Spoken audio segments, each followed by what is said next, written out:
Hello, I'm answering my virtual doorbell. This is Pat Coakley. Welcome to my bunker. I've been living in it since March 2020, and it's July 2020. I'm 75. My hair literally is beyond Zoom call. It requires its own area code. I'm not a candidate for phase 1, 2, or 3 of any reopening, so I'm here till the vaccine. And while I'm here, I thought I would interview other people and ask them how they're doing. Do any of you follow that Leslie Jones on Instagram? He starts out with, "Well, shit, how you doing?" Well, he's already taken that, but that's how I feel. And that's the spirit in which I will be interviewing everyone to come. Today, meet Melissa. What I would love to start off with is when you first heard about COVID and whether you knew it was going to impact your life.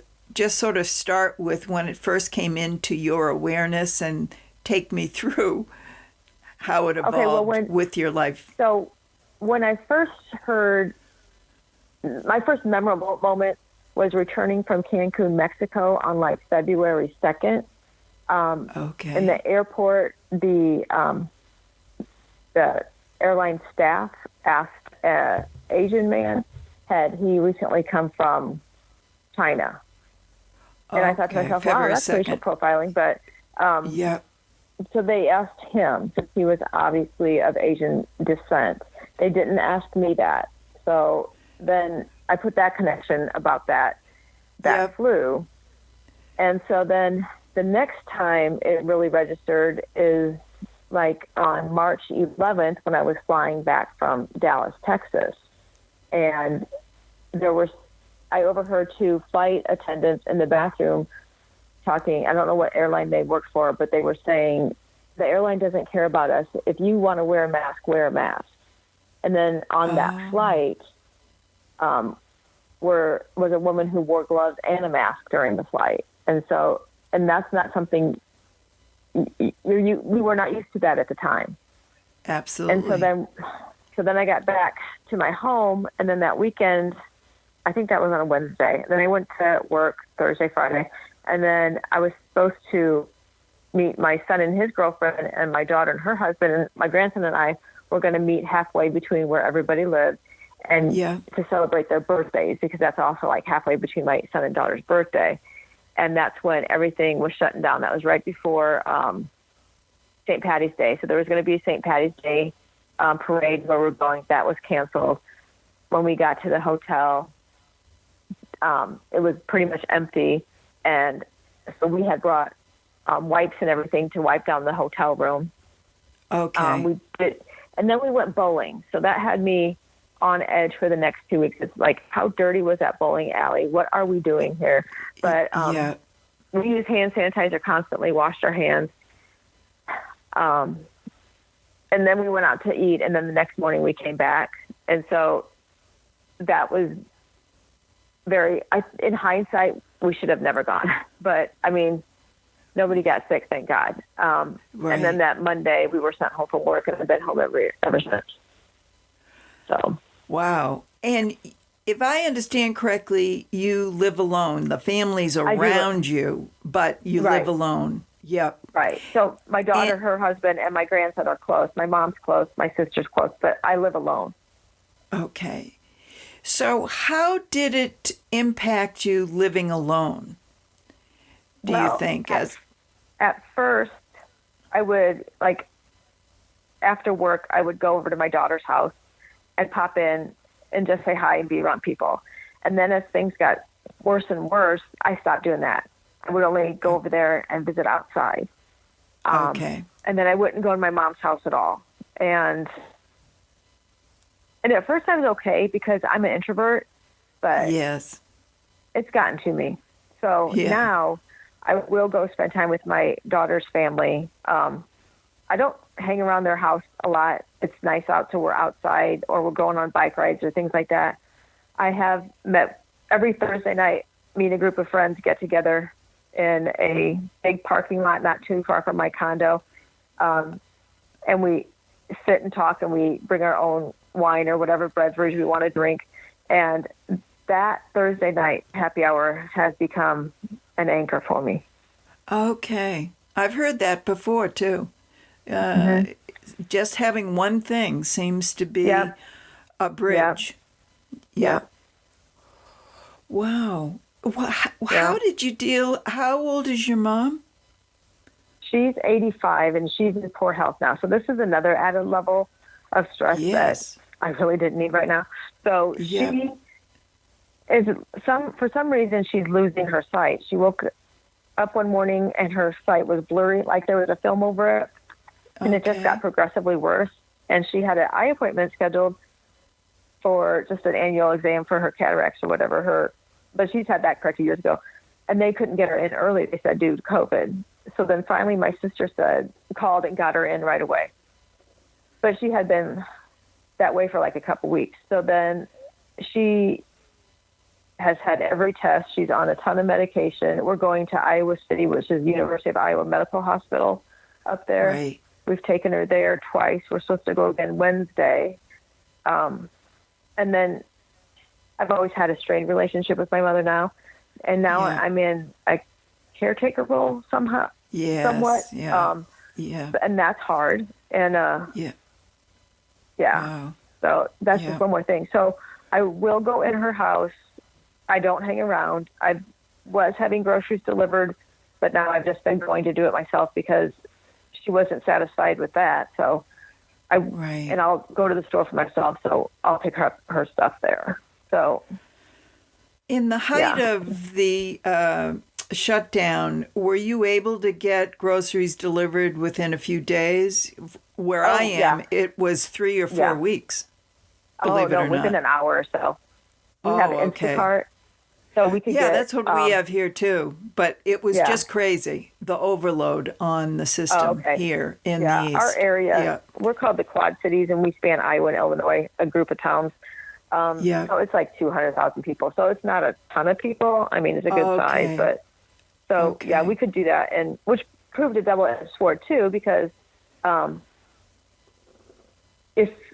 when I'm a stress eater, and so if you can get Instacart right away, that's not always a good thing either. I so relate to that. So relate to that. I found myself when I went once a week to the grocery store because I'm 75 and obviously Instacart delivering every 3 weeks was not going to cut it. No. But I noticed right in the beginning, I said, Pat, if you buy it, it's going in the house. And do you want to buy it in the first place? Mm-hmm. I was trying to, put a brake on in the store because going to the store was so aversive. I wasn't going to be popping down to get chips or popping down to get anything else. Right. No. So that worked for a couple of weeks. Right. Right. And then I said, no, I'm going to get a little bit of this and a little bit of that. Right. Oh, God. And did you notice, because of the stress eating, you've had stress before COVID, and did you notice a marked difference in the level, the decibel level, or the permissions you would give yourself? Was there an added stress to the ordinary stress that you have without a pandemic? Yes. So I was never one to work from home, to telework, and we had an agreement with work where we could do it like one day every 2 weeks, and I was resistant to that because I kind of know myself. And if I'm home and there's something better to do, who wants to be working on my computer? But forced into this, and I had never done it, so my Wi-Fi is not the best. So I had to get a hotspot from work. Then we had a bunch of connectivity problems and issues. Yeah. Connecting to VPN. So that was just stress. And that would send me to my pantry, conveniently located now in my work area. So that wasn't good. And then bad habits came back quickly. I'm a big ice cream person. Like, that's all the weight I've ever gained in my life is probably due to this local ice cream shop. And they had drive-through. I was going there once a week, and I was telling them at Weight Watchers this morning that I probably went there once a week when the pandemic started, but for a short period of time, they closed down to get things better arranged for their employees to protect them. So that was a godsend right there. Right. So that's been my struggle. I could not believe how quickly my bad habits came back. Well, I'm sure. Did you know that you weren't alone? Because sometimes I'm involved in something and I don't realize that, wow, I've got company in this particular. Right. Yeah. No, I did. I haven't been beating myself up about that, although I am reining myself in now because Weight Watchers has given us until the end of August to get back to our goal weight. And I'm 6.6 pounds heavier than I was in March. So that's what all the ice cream will do to you. But, well, so hey, according to the Weight Watcher theorem of years ago, at least for my leader, you've actually lost 4 pounds because 10 pounds was the projected. Yeah. So if you only gained 6, you actually lost 4. Them. Yeah, I like that. I like logic like that too, Melissa. Yeah. So now I at least have an end date. So now I have something, because for a while there, it just seemed like this is just going to be life. This is my life in my condo. And then you had no end date. There was no clear path forward. So exactly. And I'm not so sure we're not going to be, because Illinois just progressed to stage 4 where they can have dine-in eating. I'm not going to be dine-in eating anywhere for a while with restrictions. Right. Right. So at least we have an end date. So you're in phase 4 now? You're in phase 4 now? Yeah. So, wow. But who knows when that's going to be pulled back, because everywhere cases are increasing. One day in the last week or two, we had a day of no new cases, and I think the other day we had 30. So that's a big increase. Oh my gosh. Yeah. So do you feel like the end is in sight as opposed to midway through this when? I don't know. I'm trying not to get too tied up on that because everything is so unsure right now. Yes. So, and the other day I was trying to think, well, how can I salvage this summer? And I'm not really sure there is a way to make it feel like a normal summer. We do have a pool at my condo, and it's only for residents only. And there's like 10 of us who use the pool, but it currently went down for a pump. So as soon as that gets back up and running, it'll feel a little bit more like summer again. But I don't know. I'm trying not to look too long range. So, well, I think some of the weight management techniques actually apply to my management of COVID stress too, because really I just have to focus on each day. Right. And not look out, because really looking out the window these days is like, oh my God. Right. Let me just pull the shades. The political climate, the racial unrest, I mean, it's like a perfect storm.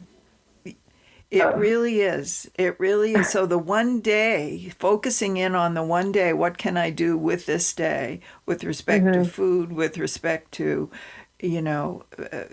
emotional output on this relationship, that relationship. It's a whole management issue. Right. Because we got to deal with it. It's how we deal with it. Right. And I think it's interesting that you, the first chance that they're offering the workshop, you're there. And you're adapting. I had to. And then I think to myself, it's like, well, what would I do if they ever went out of business? It's like, well, I'm going to have to figure that out too, because just sitting around and eating ice cream is not going to solve any problem. Well, for what it's worth, I haven't gone to meetings in years now. And I had thought initially that going to the meeting and having another human being be the recipient of what I weighed was absolutely essential to my accountability. Right. But after 5 or 6 or 7 years, I realized that I could weigh myself every day or every Tuesday, and that accountability was enough to rein me in. I didn't realize that for 5 or 6 years. Honestly, I thought I had to have another person. And I often thought then that if Weight Watchers went out of business, because they've gone through various business models, and it has appeared to be on the wane at different years and maybe going out. And I thought, if I couldn't be accountable in a realistic way, I think I would have a friend of mine, or more than one, be that signifier of Weight Watcher. In other words, I would have to tell that person what I weighed. Right. And no baloney, no negotiating. No, I'll tell her tomorrow, not today. All of the stuff we do. I've had that discussion with myself that perhaps I give Weight Watchers too much power, because I do weigh in every day. And I was very close to what I weighed this morning here at home on the Weight Watchers scale. I was actually less at Weight Watchers, and I was close. So my scale here is not obviously right. But I have that power myself. But yes, you do. And I need to take that back. But I think what messed with me a little bit, is because if I'm not going out and seeing people, it's like a tree falling in the forest. If I'm not going out and seeing people and they don't know I've gained weight, have I really gained weight? That kind of thing. So, I love that. And if I don't have to wear my work clothes every day, so that's a slippery slope too. So, well, really, you bring up some very good points, because I noticed right away that if I started putting on clothes that didn't have buttons on them or zippers, all of a sudden you could adjust to that very easily. So some of those external things I started doing, even though I didn't have to. And you have to. Honestly, I think all of us have that power. Yeah, we do. To make these small adjustments, and they work. And be the adult in your life and say, this is ridiculous. This isn't solving anything. Exactly. And I think you've got that power. I think the fact that you went there today is that power. And I think if they weren't there, you would find something else. I would have to. I would have to be the structure. Because how long have you maintained the weight loss? Since I reached my lifetime January of 2008. So it's a long time. It is a long time. Yeah. And to think of it, you're 6 pounds only above that. Yeah, that's pretty good. It goes against the national averages, or what people made you to believe that it's not maintainable. It goes against hugely. Right. I mean, Weight Watcher doesn't even give out their statistics beyond a year. No. And why is that? Because they're dismal. Yeah. They're dismal. So you are in. I'm not blowing smoke, because I say this to myself as well, because it's been since 2009 for me. I say this is a fact.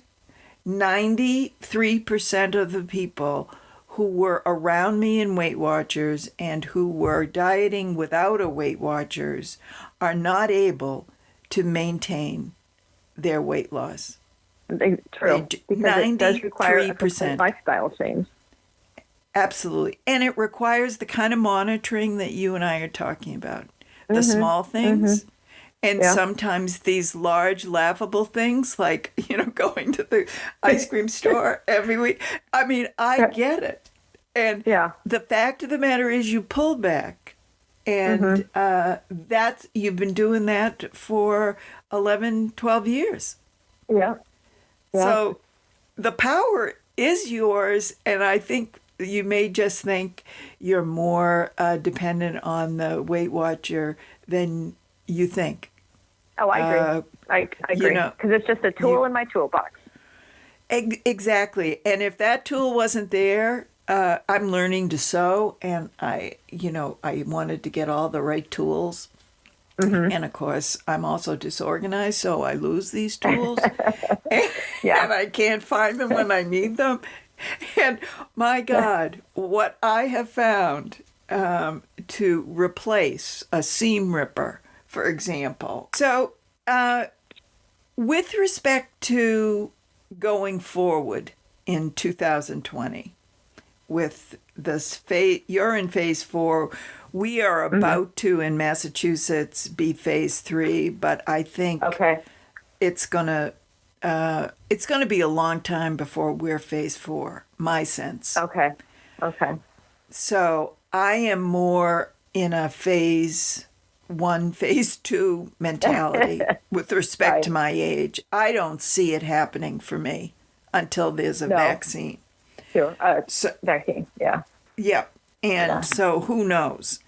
But I'm curious as to, with life starting up a little bit more for you, and you have more choices about what you do with your time, do you think you'll make different choices going forward?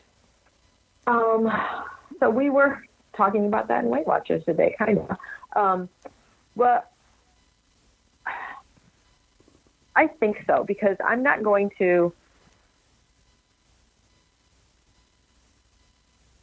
waste my time around people who I don't really care for. Okay, if you know what I mean. Because yes, I do. I think we all have some friends that are kind of frenemies or fake friends or whatever, and I really don't have time to surround myself with people who don't make me feel good and who I don't enjoy, and really, because sometimes you outgrow friendships. Yes. Yeah. And I think this has made me realize that, because I did have some friends who we spent a lot of time with and did when we were doing stuff, but and we live in 2 different states. So I have realized it was always me going over to their side of the river instead of them coming here. But they were more than willing to come here and happy to come here last summer when my pool was open all summer and they could take advantage of my pool. And now they can't. And now I rarely see them. Oh, that's interesting. Yeah. So and it's something that you really sort of came to terms with in the last 3 months, or you had thought it before, but you really thought it. I had thought it before, but now I really see it, because they would offer to get together to social distance, socialize over there, but it was always over there. It's like, well, why can't you guys come here? Because I have a group of friends on Thursday night who we meet no matter what. Right. So, and they're more than welcome to come there, but they never would. Oh, gotcha. Yeah. Okay. So is it a true friendship? I don't know. So, I mean, is it serving me? I don't know. Does it mean I don't ever want to see him again? Maybe not, but it's not going to be on just their terms. You know what I mean? Right. Yes. Mm-hmm. Were there things that helped you and things that didn't help you in this period of time, in terms of media, in terms of books, in terms of music, in terms of friends? Were there conversations you didn't want to have? Were there books or media or anything that you avoided or you welcomed? How did that flow? I noticed I'm a daily exerciser, but I noticed on some days when I just didn't feel like it, it just made everything worse. So I know now, if I didn't know it then, I have to have some kind of activity every day, even if it's just getting out there and walking like 3 miles. I have to do that every day for my mental health. Okay. There were some days after work where it's like the last thing I want to do is go to the Y and do this class. And then I realized during this time I would kill to go to the Y and do a class, and be around people instead of working out in my basement. So there's that. Yeah. And then I realized, and it's weird, because I used to meal prep when I'd work, take breakfast and lunch to work, but I realized it's very helpful meal prepping when you're just at home. Like, who wants to cook something every day? So I realized that even though I have access to my kitchen all the time, if you had already prepared it. Yeah. That's interesting. Right. That's a really good observation too. Breakfast and lunch. Like, I'll make a breakfast egg bake or something, and then lately I've been eating salad. So that's a day by day thing. But yeah, I don't mind cooking dinner every now and then, but it's just easier for me if I have something already made. So even though I don't have anything else to do, I don't really want to be in the kitchen. Did you find yourself making these absolutely not on the good healthy list recipes that you never would have made before? Okay. No. What I would find myself doing when I was stressed is, like, normally I don't have anything in my house that's not, good. And then I get mad at myself for not getting anything. But I found myself looking up Pinterest things with ingredients that I could make. Like, you can make edible cookie dough. Well, I didn't really need to know that, but I figured out how to make it. Seriously, edible cookie dough. Oh my God. Yeah. I always thought cookie dough was edible. It isn't? Yeah. You're not supposed to eat the raw eggs, but yeah. Oh my gosh. This recipe doesn't have any raw eggs, so then I made edible cookies. It's just, so I'm resourceful, if nothing else. Well, I think you absolutely are. I do. Yeah. How about TV watching and streaming stuff? Did you get into that? That's interesting. So I really didn't have an attention span, so I couldn't watch anything more than 30 minutes. I do a lot of podcasts. I'd rather do, it seems, podcasts now. So I'm always a big podcaster. Yeah. But like TV, I really couldn't get anything that really required my full attention. I could do 30 minutes. I've heard that before too. Shows. Yeah. And then I would watch Andrew Cuomo's briefing every day because I felt, one, I'm in love with him, as is everybody else. And two, he was kind of the default leader at the time. Yeah. He was the adult in the room. Yeah. To me. I watch that every day. So, yeah. Wow. So, with respect to going forward, do you think that you're going to be back to the kind of recipe making and shopping that you did before? Are you going to take a look at that ice cream place in a different way, or are you just going to incorporate it in, but in moderation? So I've made a deal with myself. I can't have that ice cream from my favorite place until my birthday, which is in August. So I think I can make it like 6 or 7 weeks without it. My grocery shopping, I used to go to the Y after work, and then on the way home, there's a grocery store. I'd pop in there and get whatever I had decided to make for dinner. I'm not doing that. I'm going to have to, I'm getting better at planning my dinners. And because I'd have a dinner plan sometimes at the Y, but then I didn't feel like it. So I'd pop in there and get something else. So I don't need to go to the store every day. That's too much exposure. So that's one thing I learned from this, that I really don't have to go to the store as frequently as I used to go. No. Right. And so I still have not been in Walmart. I was never a big Walmart grocery shopper just because I can never figure out where everything is. So I know, but the prices are good. So I use their app. So if I need something at Walmart, I'll just buy it and pick up, they bring it out to you. So I bought a bike rack that way. Okay.